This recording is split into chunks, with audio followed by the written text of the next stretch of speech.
તમે મજૂરો પાસેથી 8 ને બદલે 12 કલાક કામ લેવા ઈચ્છો છો? તમારા તલાટી મંત્રી પાસે 12 કલાક લેશો કામ? તમારા કલેક્ટર પાસે 12 કલાક ઓફિસમાં બેસાડ રાખશો? તમારા મામલતદાર, તમારા ટીડીઓ, તમારા રેન્જ ફોરેસ્ટ ઓફિસર, તમારા ડીડીઓ, તમારા પીઆઈ બેસાડશો 12 કલાક ઓફિસમાં? તમારો માણસ 8 કલાક કામ કરશે ને ગુજરાતના મજૂર પાસે 12 કલાક કામ કરાવશો?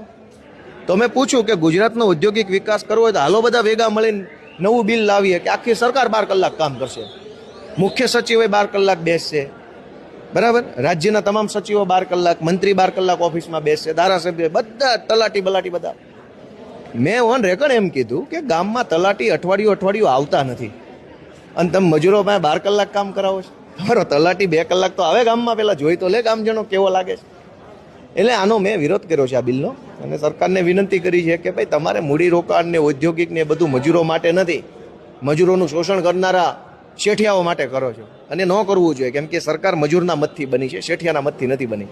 પણ વિધેયકમાં એક વાત સ્પષ્ટતાથી લખવામાં આવી છે કે કલાકો વધે છે તો દિવસો ઘટે પણ છે અને સામે તમે જો જાવ તો 75ના 125 એટલે કે ડબલ પગાર કરવાની પણ વાત છે કે વધારાનું કામ જો એક્સ્ટ્રા ઓવર ટાઈમ થાય છે તો એ જોગવાઈઓ છે. અંદર કાયદામાં એવું પણ લખવામાં છે કે મહિલાઓ રાત્રે કામ કરે છે તો 10થી વધારે લોકોની બેચ હોવી જોઈએ, એમના માટે સુરક્ષા હોવી જોઈએ, વાહનમાં સુરક્ષા, જીપીએસ, આ બધું એમાં જોગવાઈઓ તો કરવામાં આવી છે.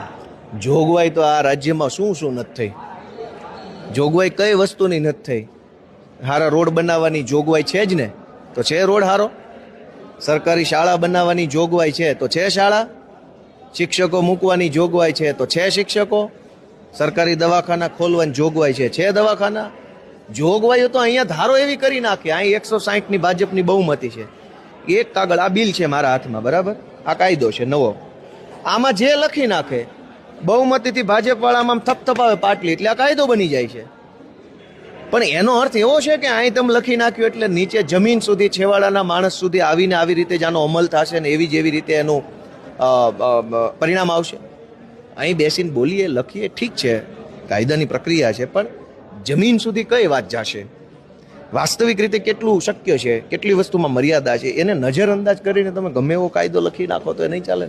એક છેલ્લો સવાલ કે તમે કહો છો કે ચૈતર વસાવાને ખોટા આરોપોથી પોલીસ દ્વારા ફિટ કરી દેવામાં આવ્યા છે સરકારના જોરે, તો આ બધું થઈ રહ્યું છે. તો બીજી તરફ સુરતની અંદર અલ્પેશ કથિરિયાનો જે છે ખેલના જે દ્રશ્યો આજે સામે પણ આવ્યા છે, કે જે એમને ત્યાં ઘર્ષણ પોલીસ સાથે કર્યું, પોલીસ સાથે, ગણેશ પંડાલનો જે વિપુલ દેસાઈ સાથેનો એમનો વાયરલ ઓડિયો, એમાં અમને 3-4 દિવસથી વિધાનસભામાં છું, અહીં વિધાનસભાની અંદર સિવાય બહારનું કાંઈ માહિતી જ નથી અત્યારે. અને અગર બિલ જ વાંચીએ છીએ તો અંદર હું બોલવું ખબર રહે ને, નહીં તો અમારે ભાજપ કરવું પડે. એ ના તો નથી ને કે એક સમયના સાથીદાર અલ્પેશ હતા એટલે ટિપ્પણીનો પ્રશ્ન નથી કે હું અંદર 3 દિવસથી છું તો છું.